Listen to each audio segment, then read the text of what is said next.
তোমার পড়তে ইচ্ছে করে কিন্তু তুমি পড়তে পারো না। এটাকে সমাধান করতে হলে তোমাকে সবার আগে জানতে হবে তুমি কি কারণে পড়তে পারো না।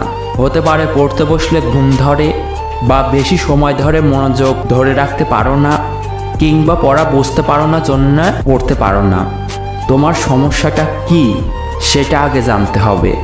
মনে করো তোমার অসুখ হয়েছে, তুমি ওষুধ খাবে। এখন কি ওষুধ খাবে সেটা জানতে হলে তোমাকে জানতে হবে তোমার কি অসুখ হয়েছে, কারণ অসুখ অনেক ধরনের হয়। ঠিক তেমনি তোমাকে জানতে হবে যে তোমার পড়তে ইচ্ছে করে কিন্তু তুমি পড়তে পারো না, সেই কারণটা খুঁজে বের করো। পড়াশোনা করা সবাই পছন্দ করে না। যে ক্লাসে ফার্স্ট হয় তারও কিন্তু পড়তে ভালো লাগে না, তাকে পড়তে হয় বলে সে পড়ে। ভালোবেসে পড়াশোনা খুব কম ছাত্রই করে, সুতরাং তুমি সেই দিকটাও ভেবে দেখো।